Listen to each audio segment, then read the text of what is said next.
எங்களை நேசிக்கிற எங்கள் மகா பரிசுத்தமுள்ள எங்கள் பரலோக பிதாவே, உம்முடைய பரிசுத்தமுள்ள நாமத்தை வாழ்த்தி ஸ்தோத்திரிக்கிறோம். கிருபையும் இரக்கமுள்ள தேவனே ஸ்தோத்திரிக்கிறோம். தகப்பனே, இந்த மாலை வேளையிலும் கூட நாங்கள் உம்முடைய வார்த்தைகளை தியானிக்கும்படியாய் கடந்து வந்திருக்கிறோம். இந்த நாளில் தியானிக்கிற தியானம் எங்களுக்கு பிரயோஜனமாக இருக்கட்டும். நம்முடைய வார்த்தைகளை கற்றுக்கொள்ள உணர்வு தாங்க, வாழ கிருபை தாங்க. இயேசு கிறிஸ்துவின் இன்ப நாமத்தில் பிதாவே, ஆமென். கர்த்தருடைய பரிசுத்த நாமத்திற்கு மகிமை உண்டாகட்டும். எச்சரிக்கையாய் இருங்கள் என்கிற தலைப்பின் கீழே நாம் கடந்த 10 வாரங்களாக தியானித்து வருகிறோம். இன்றைக்கு 11வது வாரமாக தியானிக்க போகிறோம். கடந்த வாரத்திலே உபாகமம் 8வது அதிகாரம் 17வது வசனத்தை தியானித்தோம்.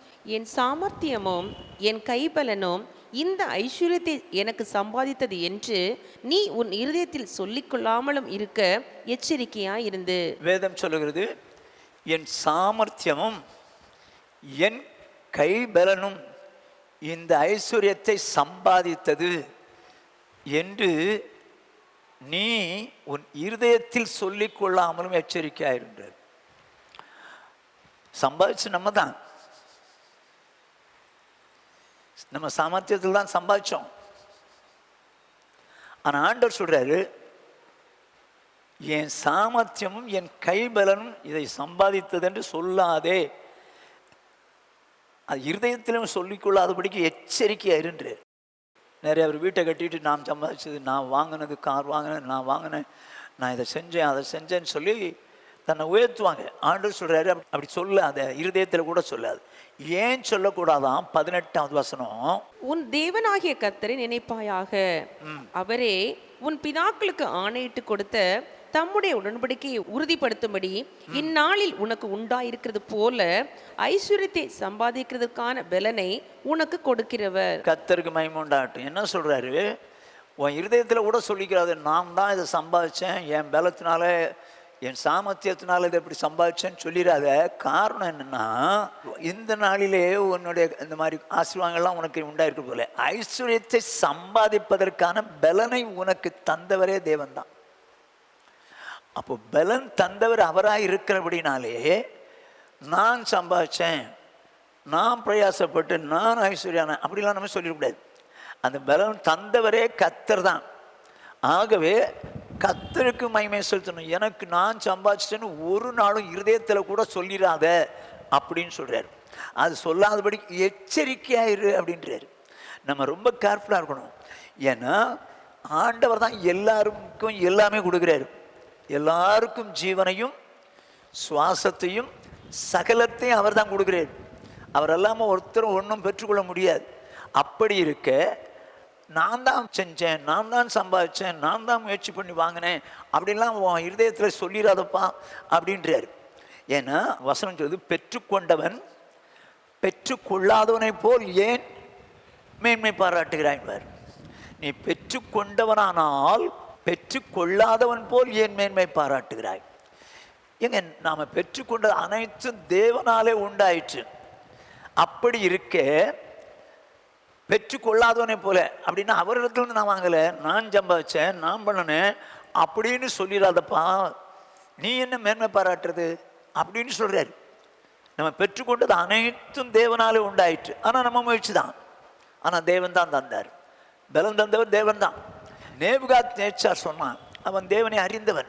அப்படிப்பட்டவன் சொல்றான், பாபிலோன் தேசத்தின் அரண்மனையின் உப்பரிகழ்ந்து, இது நான் என்னுடைய மகிமை பிரதாபத்துக்கென்று கட்டின மகா பாபிலோன் அப்படின்னு சொன்னான்.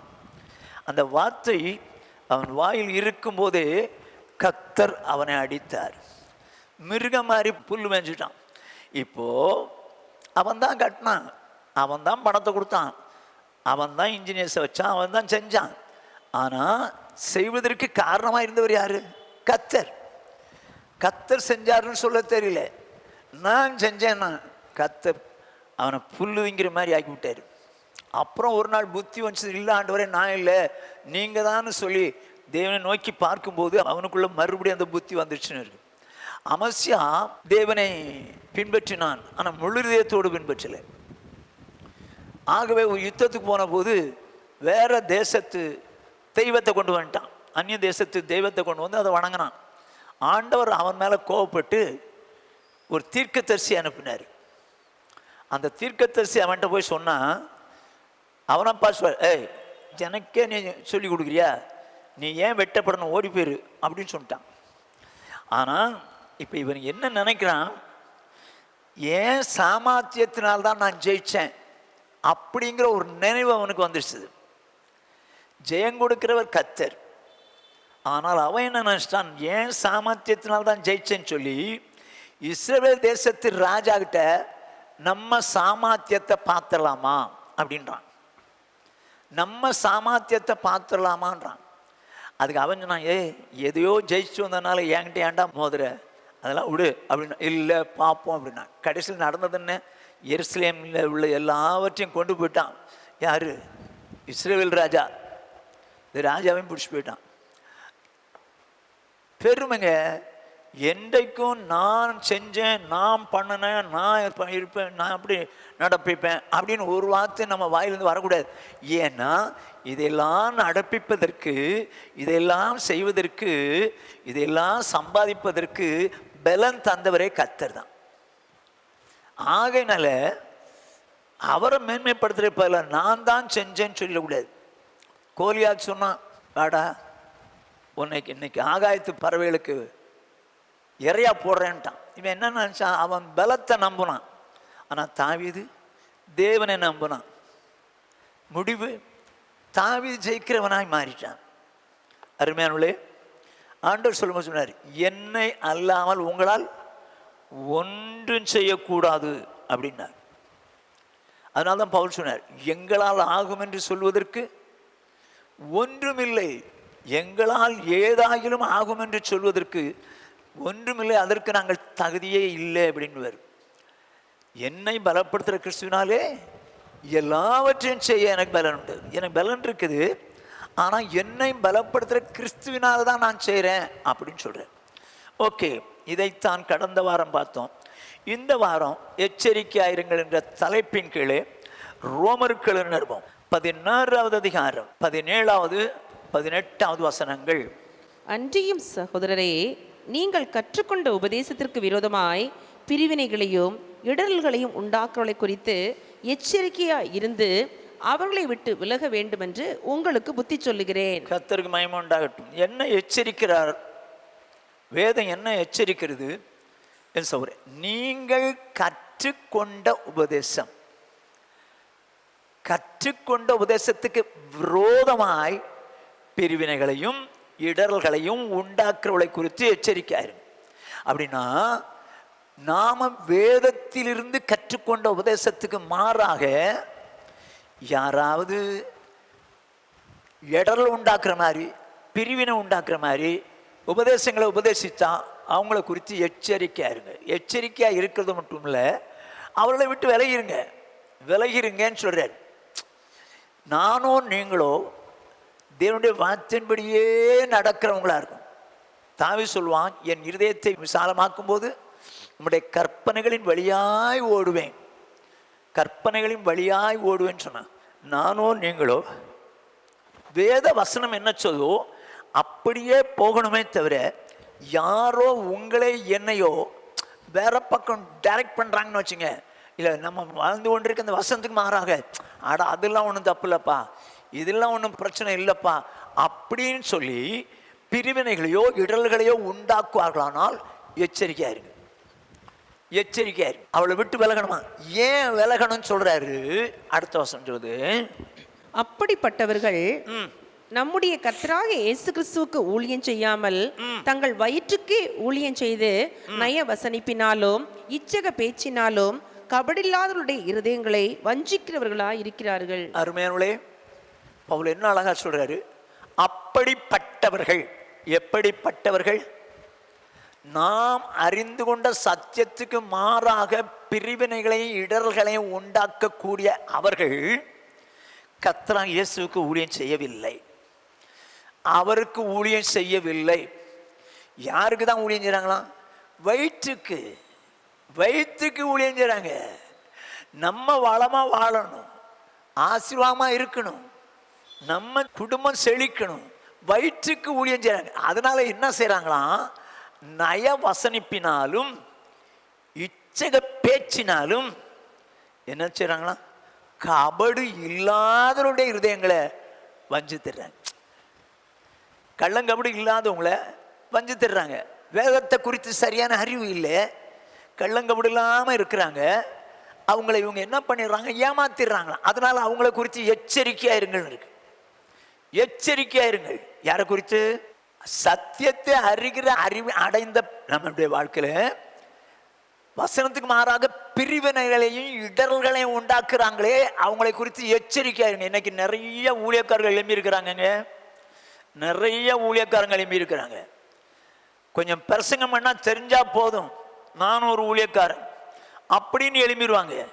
ஆனால் வேதத்தின் காரியங்களை சரியாய் புரிந்து கொள்ளாமல் தங்கள் மனசாட்சியிலே தோன்றுகிற காரியங்களை சொல்லி தேவனை விட்டு பிரிக்க பார்ப்பாங்க.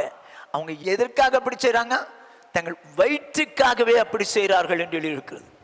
ஆனால் வேதம் என்ன சொல்லுது? கிறிஸ்துவுக்கு ஊழியம் செய்கிறவன் தான் உண்மை உள்ளவன். அவனை குறித்து வேதம் என்ன சொல்லுது? ரோமர்கள் நிருபம் 14வது அதிகாரம் 18வது வசனம். இவைகளிலே கிறிஸ்துவுக்கு ஊழியம் செய்கிறவன் தேவனுக்கு பிரியனும் மனுஷரால் அங்கீகரிக்கப்பட்டவனுமாய் இருக்கிறான். இப்ப எங்க ஒரு ஊழியக்காரன், இவன் யாரு? கிறிஸ்துவுக்கு ஊழியம் செய்றவன். கிறிஸ்துவுக்கு ஊழியம் செய்றவன். இவன் எப்படிப்பட்டவனா? தேவனுக்கு பிரியமானவனா இருப்பான். ஏங்க, நீங்களோ நானோ தேவனுக்கு ஊழியம் செய்யறோம் வச்சுக்கோ. அப்படி ஊழியம் செய்றவங்க தேவனுக்கு பிரியமா இருக்கணும். எப்படி பிரியமா இருக்க முடியும்? ஆண்டவர் என்ன சொன்னாரோ அதை அப்படியே சொன்னா தேவனுக்கு பிரியமா இருக்க முடியும். இஷ்டத்துக்கு சொன்னா தேவனுக்கு பிரியமா இருக்க முடியாது. அப்போ கிறிஸ்துவுக்கு ஊழியம் செய்கிறேன் என்று சொல்லுகிறவன் தேவ வசனம் என்ன சொல்லுகிறதோ அப்படியே சொல்றணும். அதே நேரத்தில் சாட்சியம் தேவனுக்கு முன்பாக செம்மையா இருக்கணும். மனுஷரும் அவனை அங்கீகரிக்கணும். இவன் நல்ல சாட்சி விடப்பா, தேவனுக்கு முன்பாக உண்மையானப்பா அப்படி சொல்ற அளவுக்கு வாழணும். இவன் தான் கிறிஸ்துவுக்கு ஊழியம் செய்கிற உண்மையான ஊழியக்காரன். எப்படி? தேவனுக்கு பிரியமான. எப்படி தேவனுக்கு பிரியமா இருக்க முடியும்? வசனத்தின்படியே வாழ்ந்து உபதேசிக்கிறவன் தான் தேவனுக்கு பிரியமா இருப்பான். ஆகவே அப்படிப்பட்டவனா இருக்க வேண்டும். இதுதான் கிறிஸ்துவுக்கு ஊழியம் செய்கிறவன் சொல்றாரு. இயேசு என்ன சொல்றாரு? இந்த உலகத்தில் பிதாவாகிய தேவனால் அனுப்பப்பட்டார். அப்படி அனுப்பப்பட்ட அவர், வேதம் என்ன சொல்லுது? யோவான் எழுதின சுவிசேஷம் 12வது அதிகாரம் 49வது 50வது வசனங்கள். நான் சுயமாய் பேசவில்லை, நான் பேச வேண்டியது இன்னதென்றும் உபதேசிக்க வேண்டியது இன்னதென்றும் என்னை அனுப்பின பிதாவே எனக்கு கட்டளையிட்டார். இப்போ பிதாவாகிய தேவனை ஒருவனும் ஒரு காலும் கண்டதில்லை. அதான் வசனம். யோவான் 1:18 இருக்கும். தேவனை ஒருவனும் ஒரு காலும் கண்டதில்லை, அவருடைய மடியில் இருக்கிற குமாரனே அவரை வெளிப்படுத்தினார். அப்போ இயேசு பிதாவை வெளிப்படுத்துவதற்கு இங்கே வந்தார். வந்தவர் பிதாவை வெளிப்படுத்தினார். அவர் சொல்றாரு, நான் சுயமாய் ஒன்றும் பேசவில்லை. அவருக்கு சுயமா பேச முடியுமா? முடியும். ஆனா நான் பேச மாட்டேன். சொந்தமா என்னால பேச முடியாது. நான் பேச மாட்டேன். நான் பேச வேண்டியது இன்னதென்றும் உபதேசிக்க வேண்டியது இன்னதென்றும் என்னை அனுப்பின பிதாவே எனக்கு கட்டளையிட்டார்.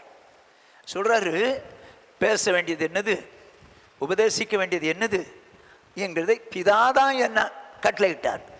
அவரை வெளிப்படுத்த வந்திருக்கிறார். அப்படி வெளிப்படுத்த வந்தவர் பேச்சு யார் மாதிரி இருக்கணும்? பிதா மாதிரி இருக்கணும். உபதேசம் யாருடையதா இருக்கணும்? பிதாவுடையதா இருக்கணும். அதனால தான் அவர் சொன்னார், நான் சொந்தமாக ஒன்றும் பேச மாட்டேன், என் பிதாவினால் அனுப்பப்பட்டிருக்கிறேன். அவர் என்ன உபதேசிச்சாரோ, அவர் என்ன சொன்னார், அதைத்தான் உபதேசிப்பேன், பேசுவேன். இப்போ வசனத்தை வாசிங்க, 50ஆம் வசனம். அவருடைய கட்டளை நித்திய ஜீவனா இருக்கிறது என்று அறிவேன். ஆகையால் நான் பேசுகிறவைகளை பிதா எனக்கு சொன்னபடியே பேசுகிறேன் என்றார். கர்த்தருக்கு மகிமை உண்டாகட்டும். அவர் என்ன சொல்றாரு? ஆகையால் நான் பேசுகிறவைகளை பிதா எனக்கு சொன்னபடியே பேசுகிறேன் அப்படின்றார். ஆகையால் என்று போடுறாரு. என்ன ஆகையால் பிதா சொன்னதை சொல்றேன்றாரு. என்ன பிதா சொன்ன வார்த்தைக்குள்ளே நித்திய ஜீவன் இருக்கிறது. பிதா சொன்ன வார்த்தைகளுக்குள்ளே நித்திய ஜீவன் இருக்கிறது. அதனால்தான் சொல்றாரு, ஆகையால் நான் பேசுகிறவளை பிதா எனக்கு சொன்னபடியே பேசுகிறேன். எங்க சுயமா சொன்னா அதுல என்ன இருக்காது? ஜீவன் இருக்காதுங்க. ஏன் பிதா சொன்னதையே சொல்றாரு? அந்த வசனத்துக்குள்ள நித்திய ஜீவன் இருக்குது. நீங்களோ நானோ மற்றவங்களுக்கு சொல்லும் போது வசனத்தை வசனமா சொன்னீங்கன்னா யுவர் ரைட், அதுக்குள்ள நித்திய ஜீவன் இருக்குது. அது அவர்களை மாற்றும். சுயமா பேசிடக்கூடாது, சுயமா பேசிடக்கூடாது. இன்னைக்கு நிறைய பேர் என்ன பண்ணிடுறாங்க? வயிற்றுக்கு ஊழியம் செய்கிறவர்கள் நயவசனிப்பினாலும் இச்சக வார்த்தையினாலும் கபடில்லாதவருடைய இருதயங்களை வேற மாதிரி சொல்லி அப்படியே டைரக்ட் பண்ணி விடுறாங்க. பாவம், அவங்க வேதத்தை குறித்து அறிவில்லாமல். அதான் சொன்ன, ஜனங்கள் அறிவில்லாமையினால் சங்காரமாகிறார்கள், சங்காரமாகிறார்கள். இப்போ இயேசு அவர் இந்த பூமிக்கு வந்தபோது பிதா சொன்னதையே சொன்னார், பிதா உபதேசித்தார். இப்போ இந்த 12 அப்போஸ்தலர்ல ஒருத்தன் செத்து போயிட்டான். மற்ற 11 பேர் மலைக்கு வந்திருக்கிறாங்க. மலையில வந்திருக்கிற அவங்கள 11 பேரை மலையில நிறுத்தி இயேசு பரலோகத்துக்கு போகும்னால அவங்க 11 பேரையும் கூப்பிட்டு வச்சு ஒரு காரியம் சொல்றாரு. மத்தேயு எழுதின சுவிசேஷம் 28வது அதிகாரம் 18ஆம் வசனம் முதல் 20 வரைக்கும் ஒன்னு ஒன்னா வாசிங்க. அப்பொழுது இயேசு சமீபத்தில் வந்து அவர்களை நோக்கி, வானத்திலும் பூமியிலும் சகல அதிகாரமும் எனக்கு கொடுக்கப்பட்டிருக்கிறது. இப்போ 11 வரை நோக்கி சொல்றாரு. சமீபத்தில் வந்து சொல்றாரு, கேட்காம இருந்துடக்கூடாது அப்படின்னு. வானத்திலும் பூமியிலும் சகல அதிகாரம் எனக்கு தான் கொடுக்கப்பட்டிருக்கிறது. இப்ப இவங்களை 11 வரை அவர் உலகத்துக்குள்ள சுவிசேஷம் அறிவிக்க, கிறிஸ்துவை அறிவிக்க அனுப்ப போறார். அப்படி அனுப்புவனால இந்த உலகத்தில் சகல அதிகாரம் எனக்கு தான் கொடுக்கப்பட்டிருக்கிறது.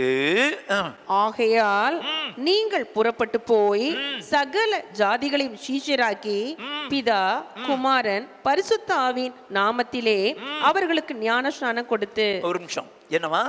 நீங்க புறப்பட்டு போங்க, சகல ஜாதிகளையும் சீஷராக்குங்க, பிதா குமாரன் பரிசுத்தாவின் நாமத்தில் அவர்களுக்கு ஞானஸ்நானம் கொடுங்கள் அப்படின்னு விட்டுறல.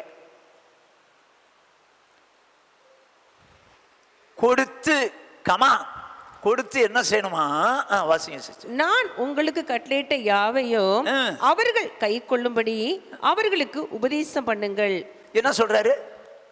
கொடுத்து, நான் உங்களுக்கு கட்டளையிட்ட யாவையும் கை கொள்ளும்படி அவர்களுக்கு உபதேசம் பண்ணுங்கள்.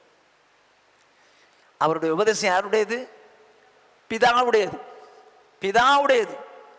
ஆகையினால் சொல்றாரு, நான் சொன்னதான் நீங்க சொல்லணும், எனக்கு தான் அதிகாரம் இருக்குது. போப்பு சொன்னாரு, பிஷப்பு சொன்னாரு, ரெவரண்ட் சொன்னாரு, அவர் சொன்னாரு, இவர் சொன்னாருன்னு சொல்லி மாத்திக்காதீங்க. சகல அதிகாரம் எனக்கு தான் கொடுக்கப்பட்டிருது. ஆகையா நீங்க புறப்பட்டு போய் இப்படிதான் செய்யுங்க, சுவிச்சராக்கி ஞானஸ்தானம் கொடுத்து நான் உங்களுக்கு கட்டளையிட்ட எல்லாவற்றையும் உபதேசம் பண்ணுங்கள், அவர்களுக்கு உபதேசம் பண்ணுங்க. அப்படி உபதேசம் பண்ணினால் என்ன சொல்றாரு?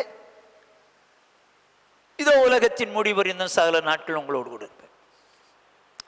நான் சொன்ன மாதிரி உபதேசம் பண்ணினால், அதனால்தான் இயேசு சொல்றார், நான் பிதாவுக்கு பிரியமானவளை எப்பொழுதும் பேசுகிறபடினால் பிதா என்னை தனியே இருக்க விடவில்லை.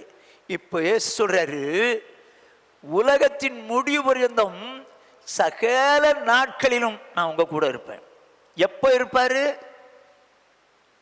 எப்ப இருப்பாரு? சீஷராக்கி ஞானஸ்நானம் கொடுத்து இயேசு கொடுத்த உபதேசத்தை உபதேசிக்கும் போது அவர் சொல்றாரு, உலகம் முடிவு பரியந்தம் நான் உங்க கூட இருப்பேன், நான் உங்க கூட இருப்பேன். அருமையானே, என்றைக்கும் நானும் நீங்களோ மற்றவங்களுக்கு சொல்லும்போது ஆண்டவர் சொன்னதைத்தான் சொல்லணுமே தவிர நம்ம மனசுல ஏவுதலெல்லாம் சொல்லக்கூடாது. அப்படி சொல்லக்கூடாது. அவங்க ஏன் இப்படி சொன்னாங்களா? வயிற்றுக்கு ஊழியம் செய்யற அப்படின்னாலே கபடி இல்லாதவர்களை இருதயங்களை வழிவிலக பண்ணுகிறார்கள். எப்படி? வேத வசனத்துக்கு மாறாக, இது ஒன்றும் தப்பு இல்லைங்க, அது ஒன்றும் பரவாயில்லைங்க அப்படின்னு சொல்லி வழி விலக பண்ணுகிறார்கள். கற்றுக்கொண்ட உபதேசத்தை விட்டு விலகிறதுக்கு. நீங்களோ நானோ கற்றுக்கொண்ட உபதேசத்தில் அப்படியே நிற்கணும். 8 4 12 அப்படின்னு என்னைக்கோ நம்ம கற்றுக்கிட்டோம் 1ஆம் கிளாஸ் படிக்கும்போது. இன்னைக்கு வரைக்கும் அதான் சொல்கிறோம். இன்னைக்கு வரைக்கும் அதான் சொல்கிறோம். பல ஆண்டுகளுக்கு முன்னால் மாங்காட்டில் நான் ஒரு ஓரமாக நின்றுட்டுருக்கிறேன் வெயிலுக்காக. ஒரு வயதானவர் ஒரு சின்ன பையன் மீன்ஸ் ஒரு 9வது 10வது படிப்பான். அவனை பார்த்து, டேய் பட்டு வரைக்கும் போயிட்டு வாடா. பட்டுன்னா அங்கேருந்து 1 கிலோமீட்டர் தான் இருக்கும், போயிட்டு வாடா அப்படின்னு சொல்கிறாரு. ஆனால் தாத்தா நான் போகல தாத்தா. டேய் 1/2 மைல் தான் இருக்கும்டா. மைல 1/2 மைல். இவனுக்கு மைல்னா தெரியாது. பழைய நாட்டில் மைல்னு சொல்லுவாங்க, இப்போ தான் கிலோமீட்டர் அப்படின்னு சொல்லுவாங்க. ஆனால் வயசானவருக்கு அந்த கிலோமீட்டர் தெரியல, 1/2 மைல் தான்டா இருக்கும், போயிட்டு வாங்க. என்னடா போயிட்டு வாடா மைல்ன்றீங்க அப்படின்னு சொல்கிறான். நான் பக்கத்தில் நிற்கிறேன். ஆமாடா தூரத்துக்கு பேர் 1/2 மைல் தான்டா, அவ்வளோ தூரம் தான் தாத்தா. அப்படிலாம் இல்லை தாத்தா, இப்போ கிலோமீட்டர் தாத்தா அப்படின்னு. அப்படின்னா என்னட, அதைத்தான் இப்போ மாற்றிட்டாங்க தாத்தா, கிலோமீட்டர்னு சொல்கிறாங்க. உங்கள் காலத்தில் படி அப்படின்னு சொல்லியிருப்பாங்க தாத்தா, இப்போ லிட்டர் அப்படின்னு சொல்கிறாங்க தாத்தா அப்படின்னா. அப்படியா மாற்றிட்டாங்க அப்படின்னு சொல்லிட்டு இருந்ததுங்க. திடீர்னு அவன் சொல்கிறான் பாருங்க, முன்னால் உங்கள் காலத்தில் 5 10 15 தாத்தா, இப்போ எத்தனை தெரியுமா? 25. இதை கூட மாற்றி விட்டாங்களாடா அப்படின்ற. அப்படின்னு சொன்னா அவருக்கு புரிய. 5 10 15 இல்லை தாத்தா, இப்போ 20. ஆடாப்பா, இதை கூட மாற்றி விட்டாங்களாடா அப்படின்ட்டு. நான் எதுக்கு சொல்ல வரேன்னா, அன்றைக்கு சொல்லப்பட்டது இன்றைக்கு வரைக்கும் அது மைல்னு சொல்லுவாங்க. இன்றைக்கும் யூரோப் கண்ட்ரியில் கிலோமீட்டர்னு சொல்ல மாட்டாங்க, மைல் தான் சொல்லுவாங்க. சரி, எப்படியோ இருக்கட்டும். ஆண்டவர் சொல்றாரு, நான் உங்களுக்கு சொன்னதை தான் நீங்கள் உபதேசிக்கணும். அப்படி உபதேசித்தாதான் நான் உங்களுக்கு நடுவில் எப்படி உலகம் முடிவு இருந்தோம் உங்கள் கூடவே இருப்பேன், உங்கள் கூடவே இருப்பேன். இப்போ இயேசு என்ன சொல்றார் பார்ப்போம். யோவான் எழுதின சுவிசேஷம் 7வது அதிகாரம் 16வது வசனம். இயேசு அவர்களுக்கு பிரதித்திரமாக, என் உபதேசம் என்னுடையதா இராமல் என்னை அனுப்பினவருடையதா இருக்கிறது. என்ன சொல்றாரு பாருங்க, என்னுடைய உபதேசம் என்னுடையதா இராமல் என்னை அனுப்பினவருடையதா இருக்கிறது. அவர் சொல்றாரு ஜனங்களுக்கு மத்தியில், என் உபதேசம் என்னுடையதா இராமல் என்னை அனுப்பினவருடையதா இருக்கிறது சொல்லிட்டு என்ன சொல்றாரு அடுத்த வசனம், அவருடைய சித்தத்தின்படி செய்ய மனதுள்ளவன் எவனோ அவன் இந்த உபதேசம் தேவனால் உண்டாயிருக்கிறதோ நான் சுயமாய் பேசுகிறேனோ என்று அறிந்து கொள்ளுவான். என்ன சொல்றாரு? அவருடைய சித்தத்தின்படி செய்ய மனதுள்ளவன் தான். சுய மனசாட்சியின்படி அல்ல, தேவனுடைய சித்தத்தின்படி செய்ய மனதுள்ளவன் எவனோ அவன் இந்த உபதேசம் தேவனால் உண்டாயிருக்கிறதோ நான் சுயமாய் பேசுகிறேனோ அப்படின்னு அறிஞ்சுக்குவான். யாரு ஒரு மனுஷன் சுயமாய் பேசுறானா இல்ல தேவனுடைய உபதேசத்தை பேசுறானா யாரு கண்டுபிடிக்க முடியுமா? தேவனுடைய சித்தத்தின் படி செய்கிறவன் மட்டும்தான் அதை கண்டுபிடிக்க முடியும். எல்லாரும் கண்டுபிடிக்க முடியாது. தேவனுடைய சித்தம் வசனம் என்ன சொல்லுதோ அப்படியே நடக்கிறான்ல, அவனால மட்டும்தான் இது இயேசு சுயமா பேசுறாரா இல்லை தேவனுடைய உபதேசமா அப்படின்னு அவன் தான் அறிந்து கொள்ள முடியும். அவன் முடியும். சொல்லிட்டு என்ன சொல்றாரு அடுத்த வசனம், சுயமாய் பேசுகிறவன் தன் சுய மகிமையை தேடுகிறான், தன்னை அனுப்பினவரின் மகிமையை தேடுகிறவனோ உண்மை உள்ளவனாய் இருக்கிறான், அவனிடத்தில் அநீதி இல்லை. என்ன சொல்றாரு? சுயமாய் பேசுகிறவன் தன் சுய மகிமையை தேடுகிறான், தன்னை அனுப்பினவரின் மகிமையை தேடுகிறவன் தான் உண்மை உள்ளவன். அனுப்பினவருக்கு மகிமையை கொண்டு வரணும்னா அவர் என்ன சொன்னாரோ அப்படியே சொல்லணும். சுய மகிமையை தேடுகிறவன் சுயமாய் பேசுவான். அனுப்பினவரின் மகிமையை தேடுகிறவன் அவர் சொன்னது செய்வான், அவர் சொன்னது சொல்லுவான். அவன் தாங்க உண்மை உள்ளவன், அவன் தான் உண்மை உள்ளவன். நானும் நீங்களும் எப்படி இருக்கணும்? சொந்தமா பேசுறதா இல்லை அவர் சொன்னதை சொல்றதா? அவர் சொன்னதை சொன்னீங்கன்னா அவருக்கு மகிமையை தேடுறோம்னு அர்த்தம். சொந்தமா சொன்னோன்னா சுய மகிமையை தேடுகிறோம்னு அர்த்தம். அவன் உண்மை இல்லாதவன், அவன் உண்மை இல்லாதவன். அருமையானவர்களே, வயிற்றுக்கு ஊழியம் செய்கிறவர்கள் கற்றுக்கொண்ட உபதேசத்துக்கு மாறாக பிரிவினைகளையும் இடர்களையும் உண்டாக்குவார்கள். வசனத்துக்கு மாறா சொல்லி கொடுத்துருவாங்க. ஏன் இப்படி சொல்லி கொடுக்குறாங்க? வயிற்றுக்கு ஊழியம் செய்றாங்க. எங்கள் தேவைகளுக்காக நாங்கள் ஊழியம் செய்யறோம், அதனால அப்படி செய்யறாங்க. வேதம் என்ன சொல்லுது? எபிரேயர்கள் நிறுவம் 13வது அதிகாரம் 8வது 9வது வசனம். இயேசு கிறிஸ்து நேற்றும் இன்றும் என்றும் மாறாதவராய் இருக்கிறார். நல்ல கவனிங்க. இயேசு கிறிஸ்து நேற்றும் இன்றும் என்றும் மாறாதவர்.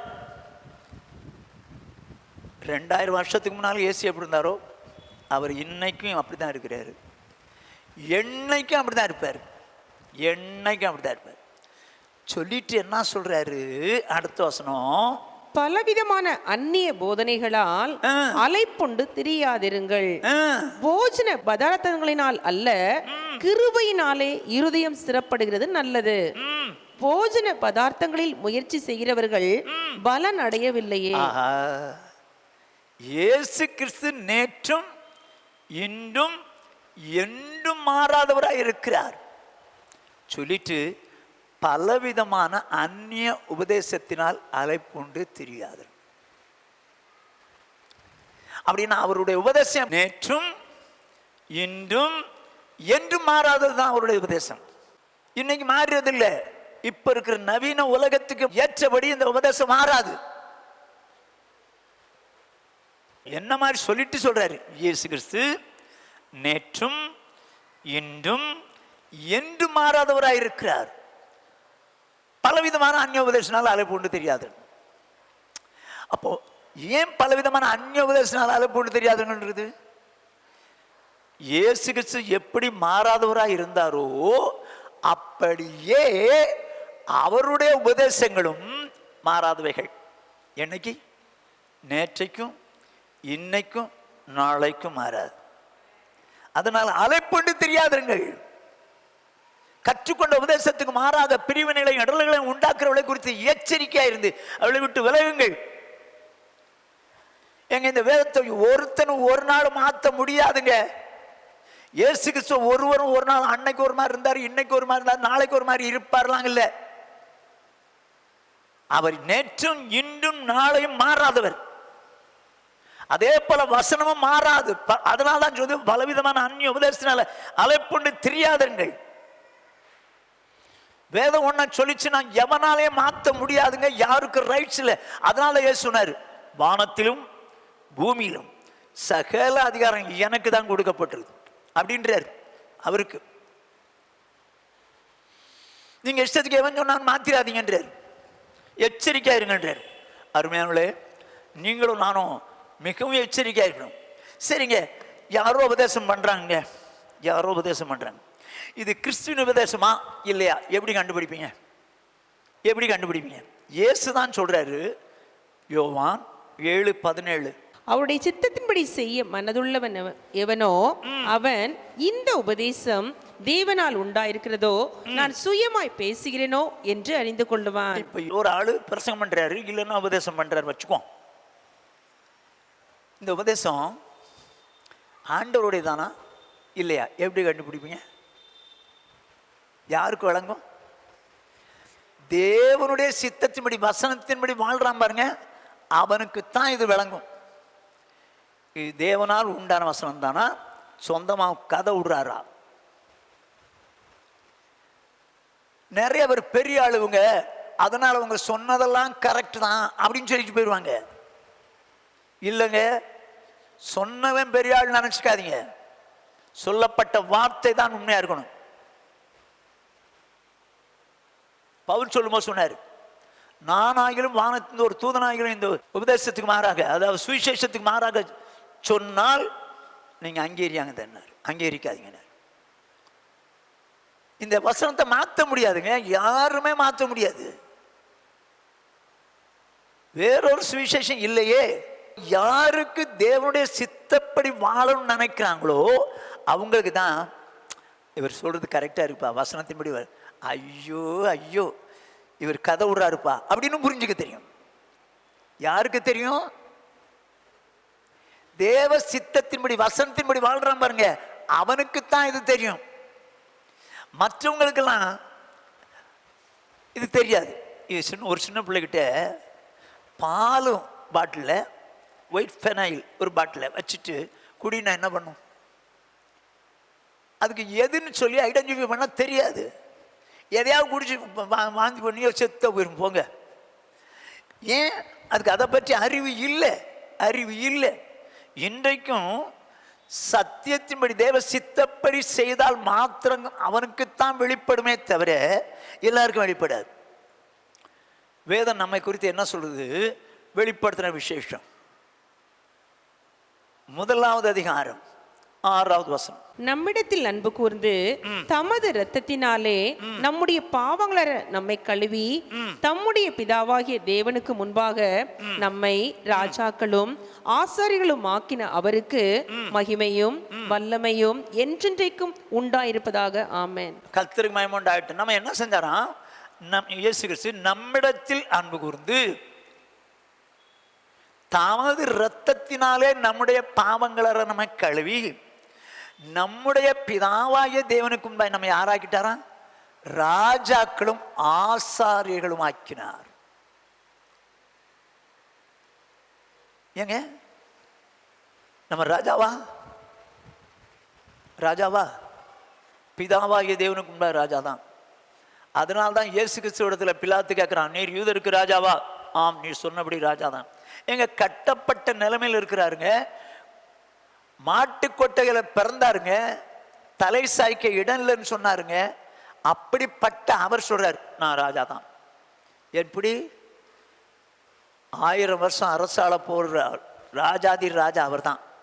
அதனால சொல்றார், நான் ராஜாதான் அப்படின்றார். நீங்களும் நானும் 1000 வருஷம் அரசாட்சியில் அரசாள போறோம், ராஜாதான். அதே நேரத்தில் ஆசாரியர்களும் ஆக்கினார்னு இருக்கு. ஆசாரியர்களும் ஆக்கினார். அப்ப நம்ம தேவனுக்கும்பா யாரா? ஆசாரியர்கள். இந்த ஆசாரியர்களுடைய கேரக்டர் எப்படி இருக்கணும் தெரியுமா? மல்கியா தீர்க்கதரிசன புஸ்தகம் 2வது அதிகாரம் 7ஆம் வசனம். ஆசாரியனுடைய உதடுகள் அறிவை காக்க வேண்டும், வேதத்தை அவன் வாயிலே தேடுவார்களே, அவன் சேனைகளுடைய கர்த்தரின் தூதன். கர்த்தருக்கு மகிமை உண்டாகட்டும். ஆசாரியனுடைய உதடுகள் அறிவை வேத அறிவை காக்க வேண்டும். நீங்க எல்லாரும், நானும் நீங்களும் யாரு? ஆசாரியர்கள். எதை காக்க வேண்டும்? வேதத்தின் அறிவை காக்க வேண்டும். ஏன் காக்க வேண்டும்? வேதத்தை அவன் வாயிலே தேடுவார்கள். வேதத்தை அவன் வாயிலே தேடுவார். அப்ப நம்ம வாயிலிருந்து வர்றது வேதமா இருக்கணும். அவன் சேனைகளின் கர்த்தருடைய தூதன். அப்ப நீங்களும் நானும் யாரு? தூதன், ஆசாரியன். ஆசாரியன் எப்படிப்பட்டவனா இருக்கான்? சேனைகளின் கர்த்தருடைய தூதனாயிருக்கிறான். எங்க தூதன் ஆண்டவர் சொன்னதை அப்படியே சொல்றவன் தாங்க ஒரிஜினல் தூதன். மாத்தி சொன்னா விழுந்து போன தூதன். கவனமா கேட்டுங்க. நீங்களும் நானும் யாரு? பிதாவாகிய தேவனுக்கு ஆசாரியர்கள். ஆசாரியனுடைய உதடு அறிவை காக்க வேண்டும். நம்ம வாயில வேதத்தை தான் தேடுவாங்க. நம்ம கர்த்தருடைய தூதன். அப்ப தூதன் ஆண்டவர் சொன்னதை அப்படியே சொல்லணும். ஜெராக்ஸ் காப்பி கொடுத்துடணும். ஜெராக்ஸ் காப்பி கொடுத்துடணும். இயேசு சொல்லும்போது சொல்றாரு, நான் என் பிதாவுக்கு பிரியமானவளை எப்பொழுதும் செய்ய அப்படின்னார். இப்போ பவுல் சொல்றார் பாருங்க, 2 கொரிந்தியர் 2வது அதிகாரம் 17வது வசனம். அநேகரை போல நாங்கள் தேவ வசனத்தை கலப்பாய் பேசாமல் துப்புரவாகவும் தேவனால் அருளப்பட்ட பிரகாரமாகவும் கிறிஸ்துவுக்குள் தேவ சந்நிதியில் பேசுகிறோம். ஓஹோ, என்ன சொல்றார் பாருங்க. துப்புரவாகவும் தேவனால் அருளப்பட்ட பிரகாரமாகவும் கிறிஸ்துவுக்குள் தேவ சந்நிதியில் பேசுகிறோம். இதை மட்டும் சொல்லியிருக்கலாமா அவரு? இந்த 17ஆம் வசனத்துல தேவனால் அருளப்பட்ட பிரகாரமாகவும் கிறிஸ்துவுக்குள் தேவ சந்நிதானத்தில் பேசுகிறோம் சொல்லிட்டு போயிருக்கலாமே. என்ன சொல்றாரு? துப்புரவாகவும் தேவனால் அருளப்பட்ட பிரகாரமாகவும் கிறிஸ்துவுக்குள் தேவ சந்நிதானம் பேசுகிறோம். இதை மட்டும் சொல்லியிருக்கலாமே. என்ன சொல்றாரு? அநேகரை போல நாங்கள் தேவ வசனத்தை கலப்பாய் பேசாமல். அப்படின்னா அநேகர் எப்படி பேசுறாங்க? வசந்த கலப்பாய் பேசுறான். கலந்து அது ஒன்றும் பரவாயில்ல, இது ஒன்றும் பரவாயில்ல, இது இப்படி சொல்லுதுங்க, அது அப்படி சொல்லுதுங்க.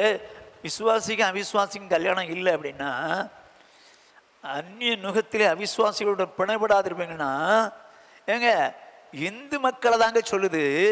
கிறிஸ்தவன் ரட்சிக்கப்படலைன்னா கூட சிஎஸ்சியா ஆர்சியா இருந்தா கூட அவனை கல்யாணம் பண்றதை பற்றி ஒன்றும் சொல்லலைங்க அப்படின்னு சொல்லி கொடுக்குறான். வேத வசனத்தை கலப்பாய் பேசுறாங்க, கலப்பாய் பேசுறாங்க. ஆனா பவுல் என்ன சொல்றாரு? நாங்க அப்படி பேசாமல் துப்புரவாகவும் தேவனால் அருளப்பட்ட பிரகாரமாகவும் பேசுகிறோம். தேவன் என்ன சொன்னார் அப்படியே பேசுவோன்றான். இதாங்க உண்மையான தூதன். இவன் தான் உண்மையான ஊழியக்காரன். என்னைக்கும் எங்கேயும் எப்பவும் நல்லா கவனிச்சிங்க. நீங்க உங்களுக்கு ஒரு இடத்துல செய்தி கொடுக்க வேண்டியிருக்குது, இல்லை ஒரு ஆலோசனை கொடுக்க வேண்டியிருக்குன்னா வசனத்தை வசனமா சொல்லுங்க. நான் இப்படி நினைக்கிறேங்க, உங்க நினைப்பெல்லாம் அவங்ககிட்ட சொல்லக்கூடாது, உங்க நினைப்பெல்லாம் அவங்ககிட்ட வெளிப்படுத்தக்கூடாது. நீங்க ஆசாரியன், நீங்க தேவ சேனைகளின் கர்த்தருடைய தூதன். ஆண்டவர் சொன்னதுதான் சொல்லணும். அது ஒன்றும் தப்பு இல்லைங்க. என் மனசாட்சிப்படி அது ஒன்றும் தப்பு இல்லைங்க. யார் சொன்ன உங்களுக்கு? அப்படி சொல்றதுக்கு யாருக்கு ரைட் இருக்கு? யாருக்குங்க ரைட் இருக்கு?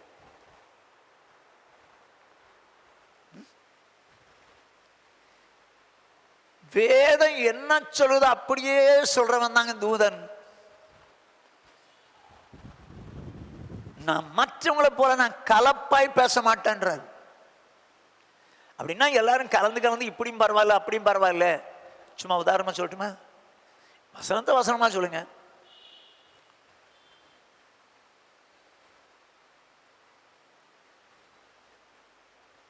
ஸ்திரீகளும் மயிரப்பிலிருந்தாலாவது பொன்னினாலாவது விலையேறப்பட்ட வஸ்திரத்தினாலாவது உங்களை அலங்கரியாமல் பரிசுத்த ஸ்திரீகளுக்கு ஏற்றபடி உங்களை அலங்கரித்துக் கொள்ளுங்கள்னு ஒரு வசனம் இருக்கு. இதுல சும்மா உதாரணமா சொல்றேன். விலையேறப்பட்ட வஸ்திரத்தினாலும் பொன்னினாலும் அலங்கரிக்க வேண்டான்னு இருக்கு. அது ஒன்று போட்டால் தப்பு இல்லைன்னு சொல்றதுக்கு யாருக்கு ரைட் இருக்குங்க? ஒன்று போட்டால் தப்பு இல்லை அப்படின்னு சொல்றதுக்கு யாருக்கு ரைட்? இதுதான் கலப்பாய் பேசுறதுன்றார். இதுதான் கலப்பாய் பேசுறது. இருக்கிறது அப்படியே ஆசிட்டிஸ் சொல்லு, ஜெராக்ஸ் காப்பி கொடு. நீ தூதனாச்சே, இருக்கிறது அப்படியே சொல்லு. என்கிட்ட கேட்டாங்கன்னா, எங்க 1 போடலாமா 2 போடலாமா இல்லை எல்லாம் எடுத்துடணுமா? ஏங்க அதில் என்ன எழுதுதோ அப்படியே செய்யுங்க. 1 போடுறது 2 போடுறதுலாம் எனக்கு ஒன்றும் தெரியாது. அதில் என்ன சொல்லுதோ அதை சொல்கிறேன், நீங்கள் என்ன செய்யணுமோ செஞ்சுங்க போங்க அப்படின்னு போயிடுவேன். எனக்கு கவலை கிடையாது. 2 தீமோத்தேயுவின் புத்தகம் 4வது அதிகாரம்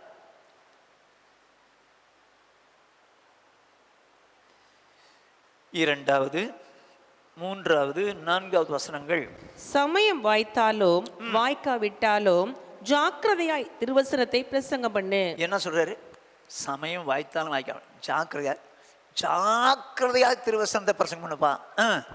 எல்லா நீடிய சாந்தத்தோடும் உபதேசத்தோடும் கண்டனம் பண்ணி கடிந்து கொண்டு புத்தி சொல்லு. கண்டனம் பண்ணி கடிந்து கொண்டு புத்தி சொல்லு. ஏனென்றால் அவர்கள் ஆரோக்கியமான உபதேசத்தை பொறுக்க மனதில்லாமல் செவித்தின உள்ளவர்களாகி தங்கள் சுய இச்சைகளுக்கு ஏற்ற போதகர்களை தங்களுக்கு திரளாக சேர்த்து கொண்டு. என்னவா? கடிந்து கொண்டு புத்தி சொல்லு. ஏன் இப்படி சொல்லணுமா? அவர்கள் ஆரோக்கியமான உபதேசத்தை பொறுக்க மனதில்லாமல். எதுங்க ஆரோக்கியமான உபதேசம்? வசனம்.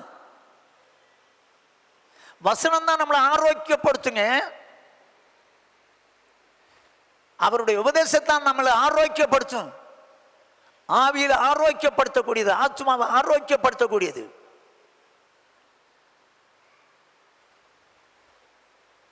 நீ அவங்களுக்கு எப்படி சொல்லு? கண்டனம் பண்ணி கடிந்து கொண்டு புத்தி சொல்லு. சத்திய வசனம் இதுதானா, இப்படிதான் கடிந்து கொண்டு சொல்லு. ஏன்னா அவர்கள் ஆரோக்கியமான உபதேசத்தை பொறுக்க மனசில்லை அவங்களுக்கு. ஆரோக்கியத்தை, ஆத்மாவில் ஆரோக்கியத்தை உண்டாக்கக்கூடிய வசனத்தை உபதேசத்தை பொறுக்க மனதில்லாதபடினாலே என்ன பண்ணிட்டாங்கன்னா, செவித்தின உள்ளவர்களாகி தங்கள் சுய இச்சைகளுக்கேற்ற போதர்களை திரளாய் சேர்த்து கொண்டு. ஏங்க நிறைய போதகர்கள் எழும்பிட்டாங்க.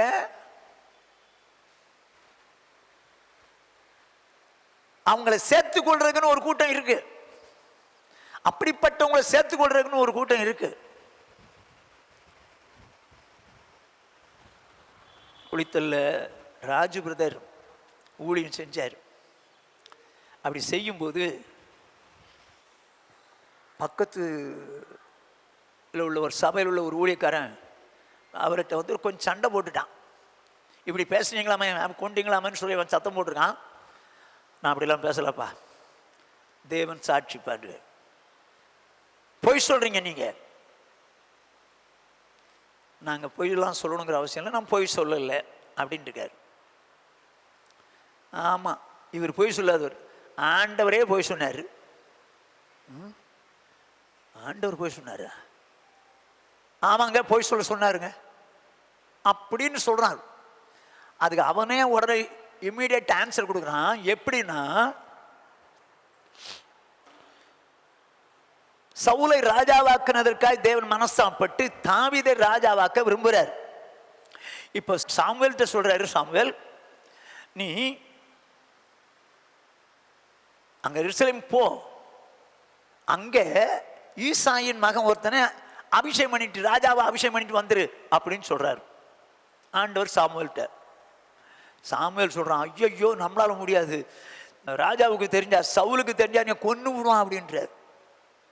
அப்படியா சொல்ற? ஒன்று செய், ஒரு ஆட்டுக்குட்டியை பிடிச்சு போ, பலியிடுறதுக்கு போ. பிடிச்சு போய் நீ பலியிடு. நீ கேட்டா என்ன சொல்லணும்? ஆட்டுக்குட்டியே பலியிட போறேன்னு தான் சொல்லணும். நான் ராஜாவாக்க போறேன்னு சொல்லணுங்கிற அவசியம் இல்லை. இப்ப சொல்றது சொல்லாம இருக்கிறது நம்ம இஷ்டம் தானே. அதைத்தான் சொன்னார் ஆண்டவர். நீ ராஜாவாக்க போறேன்னு சொல்றது மாதிரி சொல்லாத, நீ பலியிட போறால அதை சொல்லு. இதைத்தான் அவன் சொல்றான். ஆண்டவரே பொய் சொல்ல சொன்னார். அவர் பொய் சொல்ல சொல்லலையே. நான் அவனை அபிஷேகம் பண்ண போகல அப்படின்னு சொன்னா போய் அந்த சப்ஜெக்டே மறைக்கிறாரு. ஆண்டவராக இயேசுவிடத்தில் பல கேள்விகளை கேட்டாங்க, அமைதியா இருந்துச்சு. அதனால அவர் போய் சொல்லிட்டாரா? இல்லையே. அப்போ அவன் என்ன சொல்றான்? ஆண்டவரே போய் சொல்ல சொன்னா நம்ம போய் சொல்லிக்கலான்ற மாதிரி சொல்றான். இளம் ஊழியக்காரங்க, ஒரு இளம் ஊழியக்காரன். நான் எதுக்கு சொல்ல வரேன்னா, அதாவது இப்படிதான் பேசுறாங்க. எப்படி? ஆரோக்கியமான உபதேசத்தை பொறுக்க மனதில்லாமல், பொய் சொல்லாதன்னா பொறுக்க மனசு இல்லாமல், செவித்தன் உள்ளவர்களாகி தங்கள் சுய இச்சைகளுக்கு ஏற்ற போதர்களை தங்களுக்கு திரளாய். இப்படிப்பட்டவங்களை சேர்த்துக்கிட்டா பிரச்சனை இல்லைல்ல. என் இஷ்டத்துக்கு அவர் உபதேசம் பண்றாருப்பா, போய் சொன்னான் பரவாயில்லன்றாருல. அவர் தான் கெட்டிக்காருங்க, அவர் தான் கெட்டிக்காருன்றான். செவித்தின உள்ளவர்களாகி தங்கள் சுய இச்சைகளுக்கு ஏற்ற போதர்களை சேர்த்து கொண்டுவார்கள். அருமையானவர்களே, நல்லா கொஞ்சங்க. இன்னைக்கு நிறைய ஊழியக்காரன் எழுமுனதுக்கு காரணம் தெரியுமா? அவங்க பேசுகிற பேச்சு இவங்க இச்சைக்கேற்றபடி இருக்கு.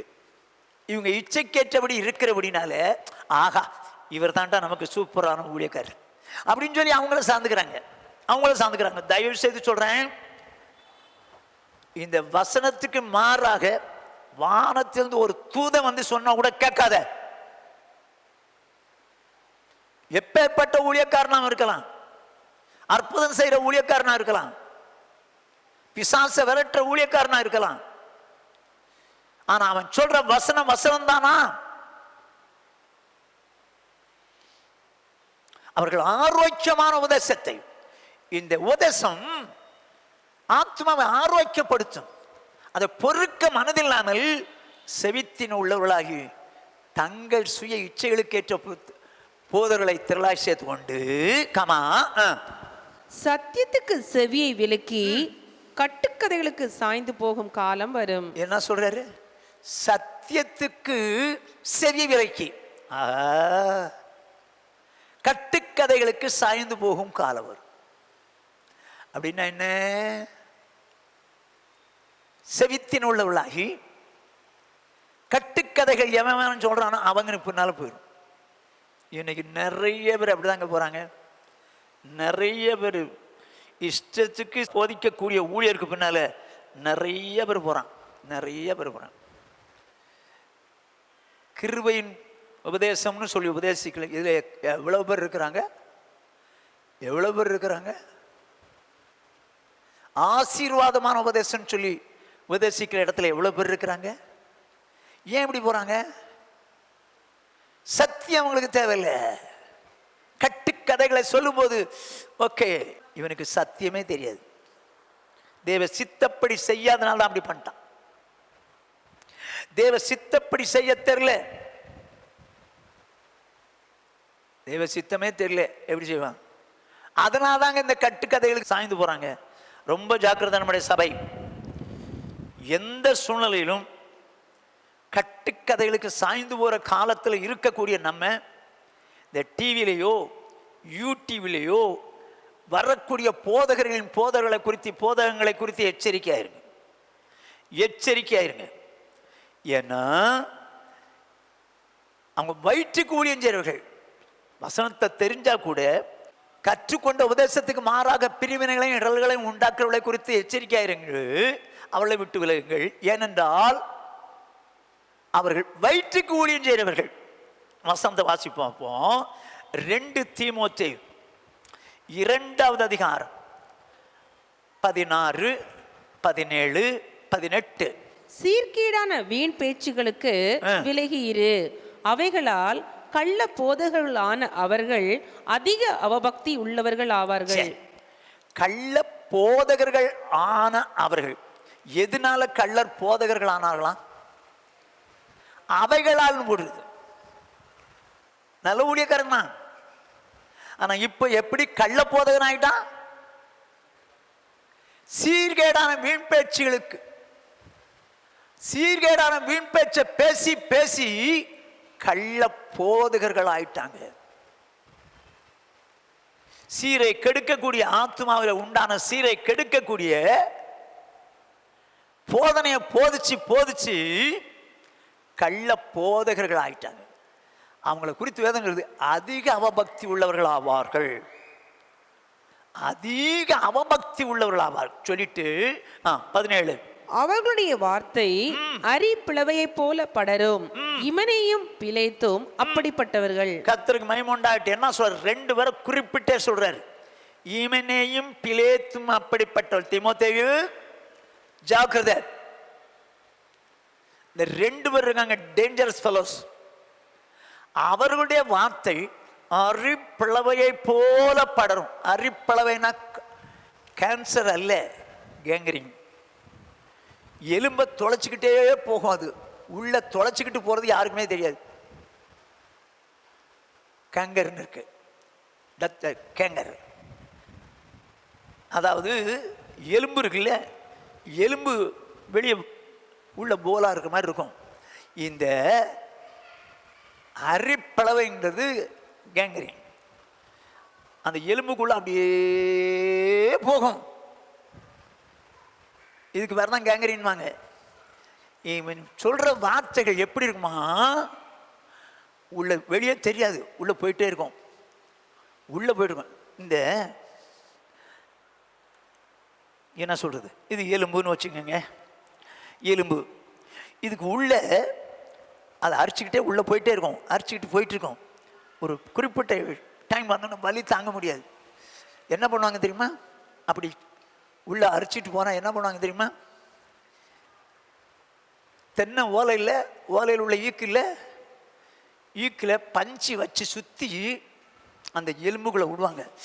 அப்போ ஐயோ ஐயோ ஐயோ ஐயோ ஐயோன்னுவாங்க. அது இவங்களுக்கே தெரியாமல் கேங்கரிங் ஆகி போயிட்டே இருந்திருக்கு.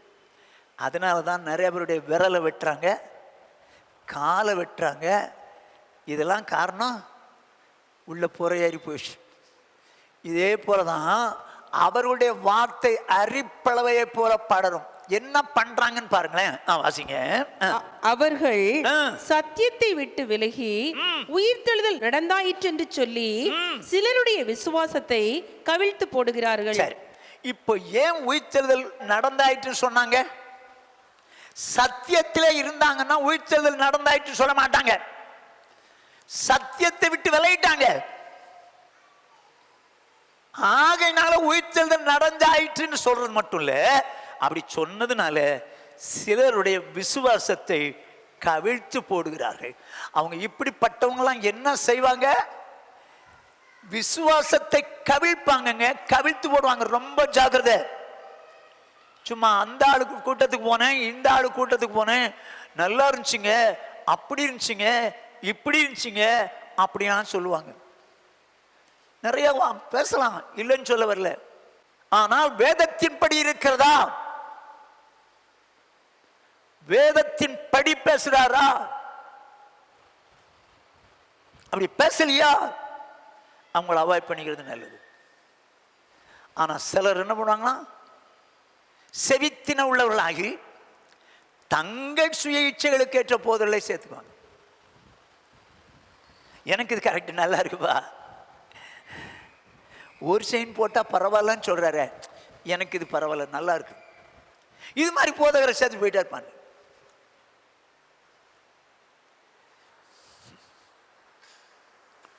நான் வாலிபனாக இருக்கும்போது ரட்சிக்கப்பட்ட புதுசு எங்களுக்கு சுவிசேஷம் சொல்ல தெரியாது. சுவிசேஷம் சொல்ல தெரியாது. சினிமா பார்க்காதீங்க, சாராயம் குடிக்காதீங்க, பீடி குடிக்காதீங்க, கெட்ட வார்த்தை பேசாதீங்க, இவ்வளோதான் சொல்ல தெரியும். நானும் என் ஃப்ரெண்டு ஒருத்தன் சேவியர்னு சொல்லி, நாங்கள் சிஎஸ்ஐ சர்ச்சுக்குள்ளே இருக்கிறோம். அங்கே மாதத்துக்கு ஒரு முறை ஒரு போதகர் வருவார். அவர் கம்யூனியன் கொடுப்பார். கம்யூனியன் கொடுக்க முன்னாலே திருச்சியிலேருந்து வருவார். நான் குளித்தல் இருக்கோம், குளித்தல் சர்ச்சு. குளித்தலைக்கு ஒரு வீட்டில் கொஞ்சம் ரெஸ்ட் பண்ணிவிட்டு ஃப்ரெஷ் ஆகிட்டு சர்ச்சுக்கு வருவார். அங்கே என்ன சொல்லி கொடுத்தாங்கன்னு நமக்கு தெரியாது. பிரசங்க பீடத்தில் நின்று பேசுறாரு. சில வசனங்களை சொல்லிட்டு இருந்தவர் திடீர்னு வந்துட்டார். நேற்று பெய்த மழையிலே இன்று முளைத்த காளாங்கள் எல்லாம் சினிமா பார்ப்பது தவறு அப்படின்னு சொல்லி கொடுக்குறாங்க. நாங்கள் களியாட்டு பாவம்னு சொன்னதை வச்சு தான் சினிமா பாவன்றோம். அவர் மேலே ஏறி இருந்து சொல்றாரு ஃபுல்ஃபீல்டுன்னு, நேற்று பெய்த மழையிலே இன்னைக்கு மறக்கலைங்க எனக்கு. நேற்று பெய்த மழையிலே இன்றைக்கு முளைத்த காலங்கள் எல்லாம் சினிமா பார்க்க கூடாது என்று சொல். சினிமா பார்க்க கூடாதுன்னு எங்க இருக்கு பைபிள்ல? பைபிள்ல எங்கெங்க இருக்கு? அவர் சொல்றாரு சினிமா பார்க்கலாம்.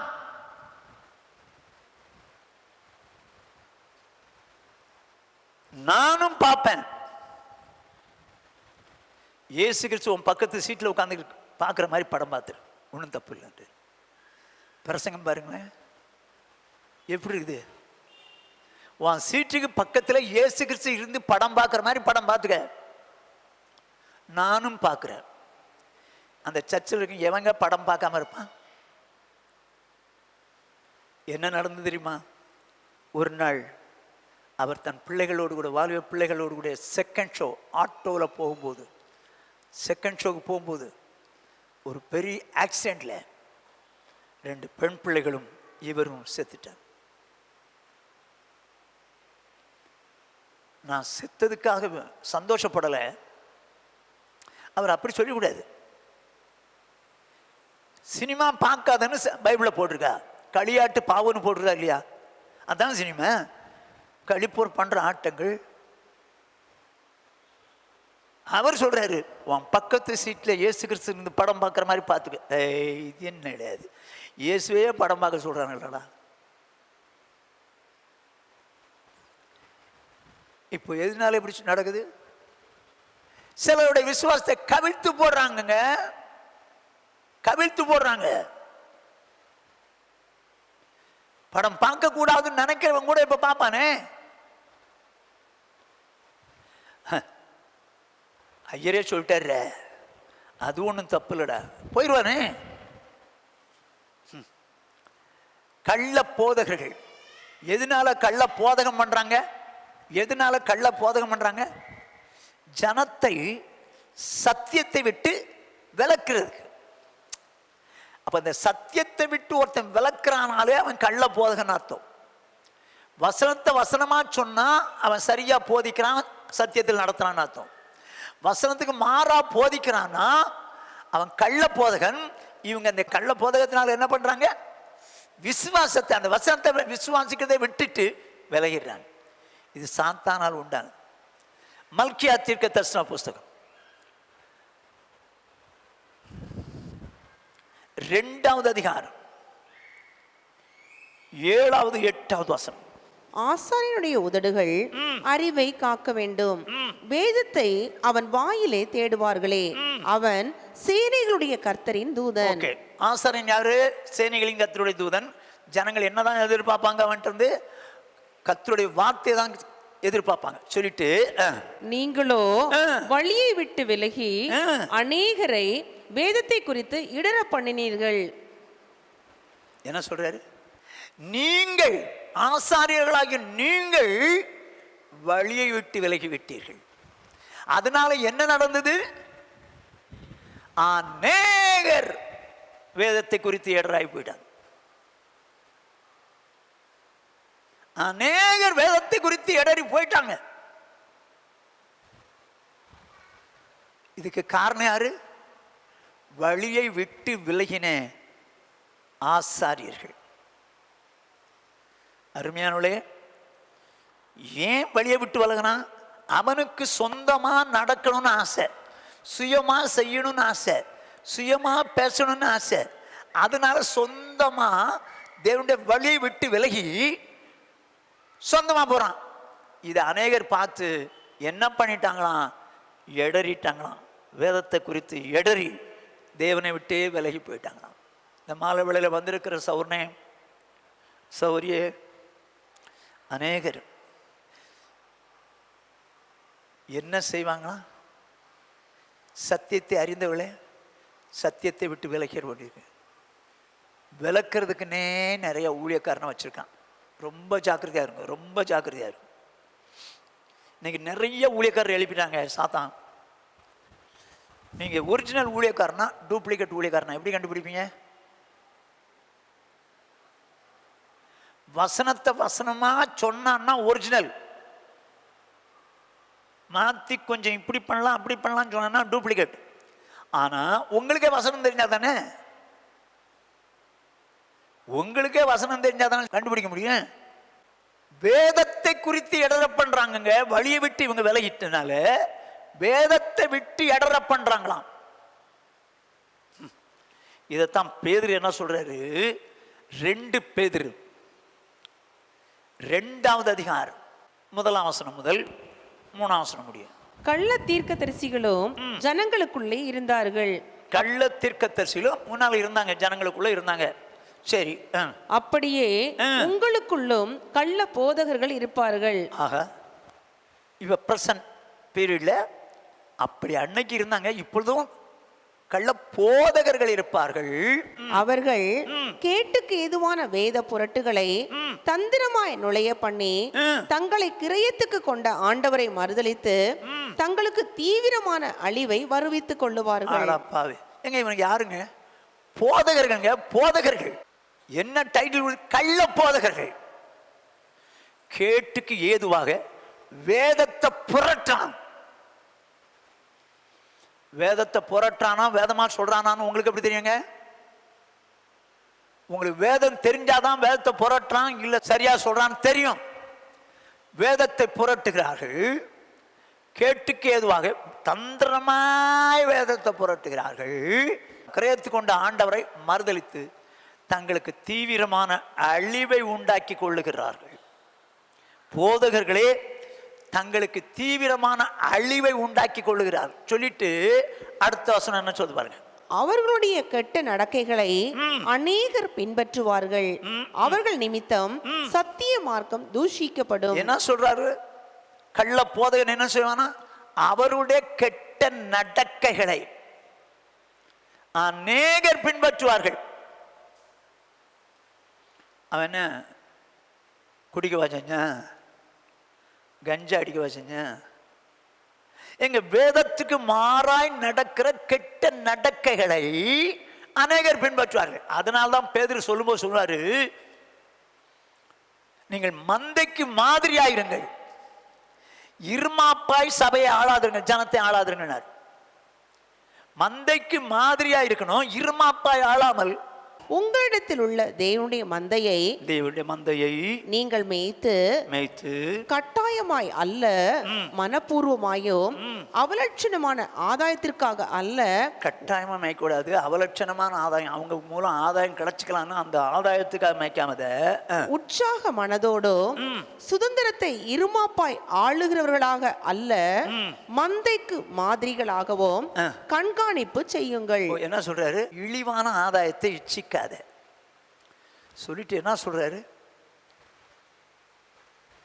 இருமாப்பாய் ஆளாமல் மந்தைக்கு மாதிரியாரு. அது என்னங்க? அது இருமாப்பாய் ஆளாத மந்தைக்கு மாதிரியாரு அப்படின்னா என்ன? ஒரு ஊழியக்காரன் இருமாப்பாய் ஆள எப்படி? நான் சொன்னதான் சட்டம்னு சொல்ல முடியாதவன் அவன் அப்படி அந்த சொல்லல.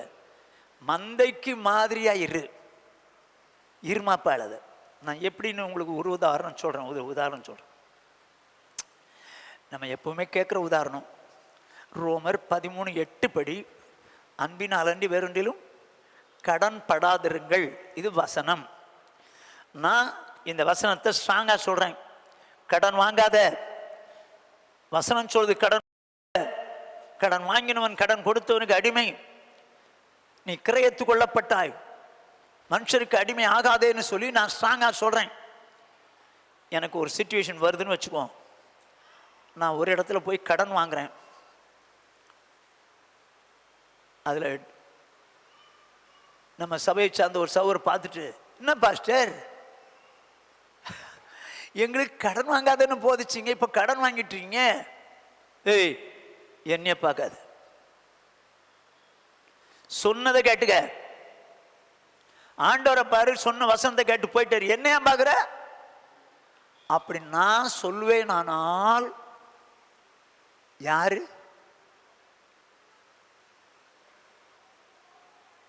எப்படி நடத்துறேன்? இருமாப்பாய் நடத்துறேன். நான் சொன்ன செய்வா, கடன் வாங்காதுன்னு சொன்னேன்ல, என்னையும் பார்க்குற, நான் தான் வசனம் சொன்னேன்ல, ஆண்டவர் பார் வசந்த பார் போயிட்டாரு அப்படின்னு நான் சொல்வேனானால் இருமாப்பாய் ஆளுகிறேன்னு அர்த்தம். அப்படி அல்ல, மந்தைக்கு மாதிரியாயிருன்றார். அதனால்தான் பவுல் சொன்னாரு, நான் கிறிஸ்துவை பின்பற்றுவது போல நீங்கள், நான் அப்படிதான் சொல்றேன், நான் கிறிஸ்துவை பின்பற்றுவது போல நீங்கள் என்னை பின்பற்றலாம். ஒருவேளை நான் தவறா உங்களுக்கு போதிச்சாலோ நடந்தாலோ என்கிட்ட சொல்லி பாருங்க, நான் கேட்கலன்னு வச்சுங்க, ஆண்டவரே இந்த ஊழியக்காரர் இருந்தால் நாங்கள் அத்தனை பேரும் பரலோகத்துக்கு போக முடியாது, நரகத்துக்கு தான் போகணும், ஆக என்ன தூக்குங்கன்னு சொல்லிடுங்க, ஜெபம் பண்ணுங்க. தூக்கிட்டு போகிறாரு, வேற ஒரு ஊழியக்காரர் போட்டு போகிறாரு. எனக்கு அப்படி அவசியம் இல்லைங்க. இந்த சபையை சத்தியத்தின் படியே நடத்தி நானும் என் சபையுமாய் கர்த்தருடைய வருகையில் நிற்கணும். இதுதான் எங்களுடைய நோக்கம். ஓகே, இப்போ 2 பேர் கெட்ட நடக்க என்னன்னா வசனத்துக்கு மாறா நடந்தது தான் 2ஆம் அதிகாரம் 2ஆம் வசனத்து 3ஆம் வசனத்தின் படி அவர்களுடைய கெட்ட நடக்கைகளை அநேகர் பின்பற்றுவார்கள், அவர்கள் நிமித்தம் சத்திய மார்க்கம் தூஷிக்கப்படும். பொருளாசை உடையவர்களாய். ஏன் இந்த மாதிரி கெட்ட நடக்கிறாங்க? வசனத்துக்கு மாறா நடக்கிறாங்க. பொருளாசைங்க, பொருளாசை உடையவர்களாய், பண ஆசை, தந்திரமான வார்த்தைகளால் உங்களை தங்களுக்கு ஆதாயமாக வசப்படுத்திக் கொள்ளுவார்கள். ஆண்டவராக இயேசு சொன்னாரு, என்னோடு இராதவன் எனக்கு விரோதி, என்னோடு சேர்க்காதவன் சிதறடிக்கிறான்.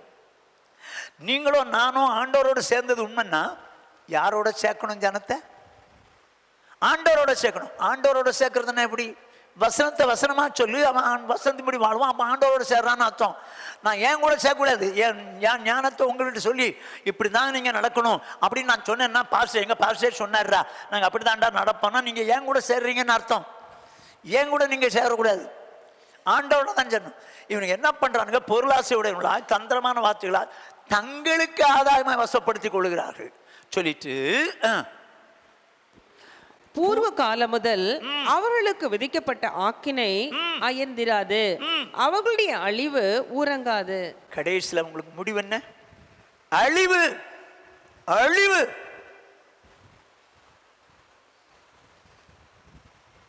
இவன் பெரிய குடிகாரனாவோ விபச்சாரக்காரனாவோ அல்ல, வேதத்துக்கு மாறா நடக்கிற கள்ளப்போதகன்.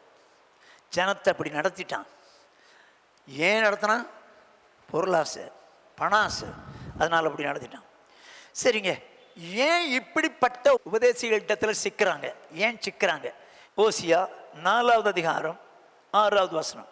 என் ஜனங்கள் அறிவில்லாமையினால் சங்காரமாகிறார்கள். ஏன் ஜனங்கள்? அவங்களுக்கு அறிவில்லை. இந்த அறிவு இல்லாம போனதுக்கு என்னன்னு பாருங்க. நீ அறிவை வெறுத்தாய். என்னங்க, என் ஜனங்களுக்கு அறிவில்லைன்றாரு, ஆனா யார சொல்றாரு?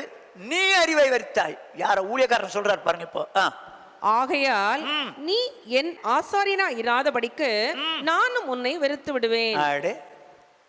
நீ வேதத்தின் அறிவை வெறுத்தாய், உன்னை ஆசாரியனா இராதபடிக்கு நானும் தள்ளிடுவேன். நீ உன் தேவனுடைய வேதத்தை மறந்தாய், ஆகையால் நானும் உன் பிள்ளைகளை மறந்து விடுவேன். இப்ப என் ஜனங்கள், தேவ ஜனங்கள் அறிவில்லாம போனதுக்கு காரணம் யாரு? ஊழியக்காரங்க, ஊழியக்காரன். அப்போ ஒரு ஊழியக்காரனுக்கு தேவனுடைய அறிவு, வேத அறிவு இல்லாத பட்சத்தில் அவங்கிட்ட இருக்கிறவங்க தவறான உபதேசத்தில் சிக்கி அழிஞ்சிருவாங்க. 1. 2வது, ஏன் தவறான உபதேசம் வந்தது பார்ப்போம். 2வது 2 தெசலோனிக்கேயர் புத்தகம், ஜீசஸ் 2ஆவது அதிகாரம் 10-12. கெட்டு போகிறவர்களுக்குள்ளே அநீதியினால் உண்டாகும் சகலவித வஞ்சகத்தோடும் இருக்கும். ரட்சிக்கப்படத்தக்கதாய் சத்தியத்தின் மேலுள்ள அன்பை அவர்கள் அங்கீகரியாமற் போனபடியால் அப்படி நடக்கும். ரட்சிக்கப்படத்தக்கதாய் சத்தியத்தின் மேலுள்ள அன்பை அங்கீகரிக்காமல் போன. அப்போ இந்த சத்தியத்தின் மேல ஒருத்தனுக்கு அன்பு இருந்துச்சுன்னா அந்த சத்தியம் அவங்கள ரட்சிக்கும். அவங்களை ரட்சிக்கும். ஆனால் அன்பு இல்லாதனால்தான் ரட்சிக்கலை. அவர்கள் அங்கீகரியாமல், அந்த வசனங்களை அங்கீகரியாமல் போறாங்க. ஆகையால் சத்தியத்தை விசுவாசியாமல் அநீதியில் பிரியப்படுகிற யாவரும் ஆக்கினைக்குள்ளாக்கப்படும்படி. ஓஹோ, இப்போ சத்தியத்தின் மேல விசுவாசம் இல்ல, அநீதியில சத்தியத்துக்கு மாறா நீதி வசனம், அநீதி சத்தியத்துக்கு மாறானது. அந்த அநீதியில பிரியப்படுகிறபடினாலே ஆக்கினைக்குள்ளாவாங்களாம். அப்படின்னா தண்டனைக்கு, நரகத்துக்கு போவாங்க சொல்லிட்டு, அவர்கள் பொய்யை விசுவாசிக்கத்தக்கதாக கொடிய வஞ்சகத்தை தேவன் அவர்களுக்கு அனுப்புவார். ஓஹோ, எதனால பொய்யை விசுவாசிக்கத்தக்கதாக கொடிய வஞ்சகத்தை தேவன் அனுப்பினார்? இவங்களுக்கு சத்தியத்திலே விசுவாசிக்க விருப்பம் இல்லையே. சத்தியத்தின் மேல அன்பு இல்லைங்க, அன்பு இல்லை. சத்தியத்தின் மேல அன்பு இல்லாதனால்தான் தேவன் பார்த்தாரு, உனக்கு அன்பு இல்லைல்ல, நான் வேற ஒருத்தனை அனுப்பிக்கிறேன், அதை நம்பிக்க. ஏன் அன்பு இல்லை? ஏன் ஒரு மனுஷனுக்கு சத்தியத்தின் மேல அன்பு இல்லை? 81வது சங்கீதம் 11வது 12வது 13வது வசனங்கள். என் ஜனமோ என் சத்தத்துக்கு செவி கொடுக்கவில்லை. என்ன சொல்றாரு? என் ஜனம்தான் என் சத்தத்துக்கு, சத்தியத்துக்கு செவி கொடுக்கவில்லை. இஸ்ரவேல் என்னை விரும்பவில்லை. அப்ப ஏன் சத்தியத்துக்கு செவி கொடுக்கல? என்னை விரும்பவில்லை. அந்த சத்தியத்தின் மேலுள்ள அன்பை அவள் அங்கீகரியாதபடினால்தான் தேவன் பொய்யை நம்பும்படிக்கு கொடிதான வஞ்சகத்தை அனுப்பினார். இப்ப ஏன் ஜனங்கள் நம்ப முடியல? ஏன் சத்தத்துக்கு செவி கொடுக்க மாட்டேங்கிறாங்க? ஏன் செவி கொடுக்கல? என்னையே விரும்பல, அதான் கொடுக்கல சொல்லிட்டு, ஆகையால் அவர்கள் இருதயத்தின் கடினத்திற்கு விட்டு விட்டேன். போப்பா, நீங்க என்ன நினைக்கிறீங்களோ செஞ்சீங்கடா அப்படின்னு இருதய கடினத்துக்கு விட்டு விட்டேன். தங்கள் யோசனைகளின்படியே நடந்தார்கள். எதனால மனசாட்சிப்படி நடந்தாங்க? எதனால மனசாட்சிப்படி நடந்தாங்க? ஆண்டவரை விட்டுட்டார், போங்கடா, எப்படி வேணாலும் நடந்துங்கடா. சத்தியத்தின் மேல அன்பு இல்லைங்க, அன்பு இல்லை. தங்கள் யோசனைப்படி நடந்தார்கள் சொல்லிட்டு, என் ஜனம் எனக்கு செவி கொடுத்து இஸ்ரவேல் என் வழிகளில் நடந்தால் நலமாயிருக்கும். என்ன ஆண்டவருடைய ஏக்கம், என்ன மாதிரி ஏக்கத்தோடு சொல்றாருங்க. என் ஜனம் எனக்கு செவி கொடுத்து இஸ்ரவேல் என் வழியில் நடந்தால் நலமாயிருக்குமே அப்படின்னு கத்தர் அங்கலாய்க்கிறார். அருமையானவர்களே, நீங்களும் நானும் அவருடைய செவி கொடுத்து அவருடைய வழியில் நடக்கிறவங்கள வசனத்தின்படியே வாழ்ந்துருவோம். ஏன் கள்ள உபதேசத்தில் நடக்கிறாங்க? வேத அறிவு இல்லாதனால. வேத அறிவு ஏன் வரல? ஆசாரியனுக்கு அறிவு இல்லை, அதனால தப்பா போதிக்கிறான். ரெண்டாவது, சத்தியத்தின் மேல அன்பு இல்லாதனால பொய்யை நம்பும்படி தேவன் கொடித வஞ்சகத்தை அனுப்புகிறார். மூன்றாவதாக வேதம் என்ன சொல்லுது பாருங்க. 2 பேதுரு 2வது அதிகாரம் 1ஆம் வசனம். கள்ள தீர்க்கதரிசிகளும் ஜனங்களுக்குள்ளே இருந்தார்கள், அப்படியே உங்களுக்குள்ளும் கள்ள போதகர்கள் இருப்பார்கள். இப்ப எதனால ஊழியக்காரனை ஃபாலோ பண்றது? மூன்றாவதாக கள்ள போதகர்களை, ஊழியக்காரர்களை ஃபாலோ பண்றதுனால. எப்ப அவர் உண்மையா வசனத்தின்படி செய்யறாரா, சொல்றாரா, ஃபாலோ பண்ணிக்க. வசனத்துக்கு மாறா செய்கிற ஊழியக்கார், எனக்கு ஊழியக்காரர் பெருசுங்க, எனக்கு ஊழியக்காரர் பெருசு இல்லை, தேவன் பெரியவர். அவர் மூலம் வசனம் ஊழியக்காரர் சொல்றத விசுவாசி. எனக்கு ஊழியக்காரர் பெருசு, அவர் அற்புதம் செய்யறாரு, அதிசயம் செய்யறாரு, அதனால அவர் தான் பெருசுன்னு சொல்லி ஊழியக்காரனை பிரதானமா மதிச்சு பின்னால போறவன் உபதேசங்களுக்கு மாறா போயிடுவான். பல ஆண்டுகளுக்கு முன்னால குளித்தலையில் நம்முடைய சபையை சார்ந்த ஒரு சகோதரருடைய குடும்பத்துக்கு வீட்டுக்கு விசிட்டிங் போயிருந்தேன். போன இடத்துல வெளிநாட்டில் வேலை செய்யக்கூடிய நம்முடைய சபையை சார்ந்த சகோதரனுடைய ஒய்ஃபுக்கு தங்கச்சி புருஷனும் வெளிநாட்டில் வேலை செஞ்சாங்க. டாக்டர்ஸ் 2 பேரும் வந்திருந்தாங்க. வந்தபோது தற்செயலாக நான் பார்த்ததுனால சுவிசேஷன் சொன்னேன். உடனே அவங்க சொன்னாங்க, சாரி பாஸ்டர், நாங்கள் ரட்சிக்கப்பட்டு ஞானஸ்நானம் எடுத்துக்கணும். வெரி குட், ரொம்ப சந்தோஷம் அப்படின்னு சொல்லி மகிழ்ச்சி அடைந்தேன். அப்படின்னா அங்கே எங்கே சபைக்கு போகிறீங்கன்னு? ஆர்சி சபைக்கு தான் போகிறேன்னு. ஆர்சிக்கு போகிறீங்களா? என்ன பிரதர், மாறுபாடு உள்ள சந்ததியை விட்டு விலகணுமா பிரதர்? வசனம் அப்படி இருக்குதே. பாஸ்டர், நீங்கள் எங்களுக்கு ஒன்றும் சொல்ல வேண்டியதில்லை, எங்களை நடத்துகிறவர் கரெக்டாக நடத்துகிறாரு அப்படின்னாரு. நான் யாருன்னு கேட்டேன். திருச்சியில் உள்ள ஒரு நபரை சொன்னார். அவர் அப்படிதாங்க, அவர் எங்களுக்கு என்ன ஆலோசனை சொல்கிறாரோ அப்படி தாங்க நடப்போம். அவர் தான் சொன்னாராம், நீங்கள் ரட்சிக்கப்பட்டு ஞாபகம் எடுத்தது ரைட்டு, நீங்கள் ஆர்சிக்கே போங்க. எங்க பெரிய ஆளுன்னு சொல்லி இவரை திருச்சியில் உள்ள ஊழியக்காரர் பெரிய ஆளுன்னு சொல்லிட்டு இருக்காங்க. எங்க கொண்டு போயிட்டாங்க அந்த ஊழியக்காரர். இப்ப அவரை பின்பற்றாங்களே தவிர தேவ வசனத்தை பின்பற்ற முடியலையே. இதனால ஆண்டவருடைய வசனத்தை விட்டு விலகி போறாங்க. அருமையானவளே, சத்தியத்தை அறிந்த பின்பு நீங்களோ நானோ கேட்டுக்கு ஏதுவான உபதேசத்தை உபதேசிக்கிறவருடைய வார்த்தையை கேட்டு விலகாதபடிக்கு கர்த்தர் நம்மளை காப்பாராக. முதல் வசனம் என்ன படித்தோம்? கற்றுக்கொண்ட சத்தியத்துக்கு மாறாக உபதேசத்துக்கு விரோதமாக பிரிவினைகளையும் இடலையும் உண்டாக்குறதை குறித்து எச்சரிக்கை இந்த அவளை விட்டு விலகுங்க. ஆண்டவர்கிட்ட சொல்லலாமா? ஆண்டவரே, இந்த கற்றுக்கொண்ட உபதேசத்துக்கு மாறாக பிரிவினைகளையும் இடலையும் உண்டாக்குறவளை குறித்து நாங்கள் எச்சரிக்கையாக இருந்து அவளை விட்டு விலகட்டும். சத்தியம் என்ன சொல்லுதோ அப்படியே கேட்க உதவிச்சிங்க, அப்படியே நான் உபதேசிக்க உதவிச்சிங்க. நான் ஆசாரியன் ஆண்டவரே, நான் ஆசாரியன் ஆண்டவர், என்ன ஆசாரியன் ஆக்கி வச்சிருக்கீங்க. நான் வேதத்தை வேதமாக சொல்லக்கூடிய ஒரு தூதனாக இருக்கிறேன் ஆண்டவரே, அப்படி சொல்ல எனக்கு உதவிச்சிங்க. ஆண்டவர்கிட்ட எல்லாரும் ஒப்பு கொடுப்போமா? கண்களை மூடி கர்த்தரை நோக்கி பார்ப்போம். ஜாஷுவா ஜெபிப்பார். ஸ்தோத்திரம் ஆண்டவரே, ஸ்தோத்திரிக்கிறோம், துதிக்கிறோம், மகிமைப்படுத்துகிறோம், உயர்த்துகிறோம் ஆண்டவர். அன்பின் பரலோக பிதாவே, பரிசுத்த பிதாவே, இந்த மாலை வேலைக்காக மக்கள் நன்றி செலுத்துகிறோம் ஆண்டவரே. நாங்கள் ஒருமனப்பட்டு கூடி வந்து இப்படி வார்த்தையை கேட்க ஆண்டவரை தந்த இந்த ஸ்லாக்கியத்திற்காக சோத்தரிக்கிறோம், துதிக்கிறோம் ஆண்டவரை. எச்சரிக்கையாக எங்கள் தலைப்பின் கீழாக நீர் பேசி வருகிற ஒவ்வொரு வார்த்தைகளுக்காக சோத்தரிக்கிறோம், துதிக்கிறோம் ஆண்டவரை. நாங்கள் கற்றுக்கொண்ட உபதேசத்துக்கு விரோதமாக ஆண்டவரே பிரிவினைகளும் இடர்களையும் ஆண்டவரை உண்டாக்குவதை குறித்து எச்சரிக்கையாக இருந்து அப்படிப்பட்ட நபரை விட்டு விலக வேண்டும் என்று அப்பா நீர் பேசுகிற ஒவ்வொரு வார்த்தைகளுக்காக சோத்தரிக்கிறோம், துதிக்கிறோம், மகிமைப்படுத்துகிறோம் ஆண்டவரை. முதலாவது அப்பா நாங்கள் கற்றுக்கொண்ட உபதேசத்தில் ஆண்டவரே உறுதியா இருக்க ஆண்டவரே கிருபை செய்யும்படியா ஜெபிக்கிறோம் ஆண்டவரே. ஆண்டவரே, பேசப்படுகிற உபதேசம் இது தேவனால் உண்டாயிற்றா, மனிதர்கள் தங்கள் சுய இஷ்டத்தின்படி பேசுகிறார்கள் அறியத்தக்கதாக அப்பா தேவன் தெளிவை உண்டாக்கும்படியாய் ஜெபிக்கிறோம் ஆண்டவரே. ஆண்டவரே, உம்முடைய சித்தத்தின்படி ஆண்டவரே செய்ய மனதுள்ளவனே அப்பா இதை அறிந்து கொள்ள முடியும் என்று பார்த்தோமே ஆண்டவரே. உம்முடைய சித்தத்தின்படியே செய்வதற்கு எங்களை மனப்பூர்வமாய் ஒப்பு கொடுக்கிறோம் ஆண்டவரே. ரபா ரபா ஷபா ரபா ரபா ரபா ரபா. கர்த்தர் கிருபை செய்வீராக, கிருபை செய்வீராக, கிருபை செய்வீராக ராஜா. இப்படிப்பட்ட ஆண்டவரே மாறுபட்ட உபதேசத்தை கொண்டு வர நபர்களுக்கு நாங்கள் விலகி ஜீவிக்க ஆண்டவரே கர்த்தர் கிருபை செய்வீராக ராஜா. ஆண்டவரே, எங்களிடத்தில் யாராக வந்து ஆண்டவர் ஆலோசனை கேட்கும் போதோ அல்லது நாங்கள் ஆண்டவரே வார்த்தையை பேசும் போது அப்பா உம்முடைய வார்த்தையின்படியே உம்முடைய சத்தியத்தின்படியே பேசிவிட ஆண்டவரே எங்களுக்கு கிருபை செய்யும்படியாய் ஜெபிக்கிறோம் ஆண்டவரே.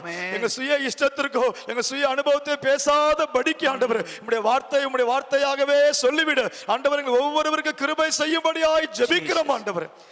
நீர் எங்களை ராஜாக்களும் ஆண்டவர் ஆசாரியரும் தெரிந்து கொண்டீரே ஆண்டவரே. நாங்கள் அதற்கு படியே அப்பா உம்முடைய வார்த்தை அப்படியே பேசிவிட ஆண்டவர் கிருபை செய்யும்படியாய் ஜெபிக்கிறோம் ஆண்டவரே. ஆண்டவரே, உம்முடைய சத்தியத்தின் மீது எங்களுக்கு ஒரு அன்பை கர்த்தர் ஏற்படுத்துவீராக. ஆண்டவரே, உம்முடைய சத்தியத்தின் மீது ஒரு வாஞ்சை கர்த்தர் ஏற்படுத்துவீராக.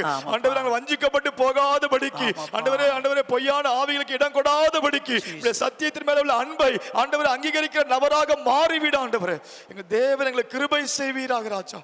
ஆண்டவரே, பேசுகிற நபர்கள் பெரிய ஊழியக்காரர் என்று அவர்களை அப்பா கண்மூடித்தனமாக பின்பற்றி விடாதபடிக்கு அவர்கள் பேசுகிறது சத்தியமா என்று ஆண்டவரே உணர்ந்து கொண்டு அப்பா அதன்படி செய்ய கர்த்தர் கிருபை செய்வீராக ராஜா. உம்முடைய வார்த்தை காட்டிலும் ஆண்டவரே எந்த போதகரை நாங்கள் ஆண்டவரே பெரிதாக எண்ணி விடாதபடிக்கு ஆண்டவரே அந்த தெளிவை கர்த்தர் ஏற்படுத்துவீராக ராஜா, தெளிவை ஏற்படுத்துவீராக. தாழ்த்தி ஒப்பு கொடுக்கிறப்பா எச்சரிப்பின் சத்தத்தை கேட்ட நாங்கள் அதன்படி அப்பா கவனமாய் வாழ்ந்துவிட ஆண்டவரே கிருபை செய்வீராக ராஜா, கிருபை செய்வீராக ஆண்டவரே. நன்றி நன்றி நன்றி நன்றி ஆண்டவரே. தாழ்த்தி ஒப்பு கொடுக்கிறோம், நீரே மகிமைப்படுவீராக. இயேசுவின் நாமத்தில் ஜெபிக்கிறோம் நல்ல பிதாவே, ஆமென். என் ஆத்துமாவே கர்த்தரை ஸ்தோத்திரி, என் முழுவதுமே அவருடைய பரிசுத்த நாமத்தை ஸ்தோத்திரி. என் ஆத்துமாவே கர்த்தரை ஸ்தோத்திரி, அவர் செய்த சகல உபகாரங்களையும் மறவாதே. நம்முடைய கர்த்தராகிய இயேசு கிறிஸ்துவினுடைய கிருபையும் பிதாவாகிய தேவனுடைய அன்பும் பரிசுத்த ஆவியானுடைய ஐக்கியமும் அந்யோன்யமும் ஆறுதலும் சமாதானமும் என்றும் என்றும் நம்மனவரோடும் உலகிலுள்ள சகல பரிசுத்தாங்களோடும் இருந்து காப்பதாக. ஹல்லேலூயா, ஹalleluya ஹalleluya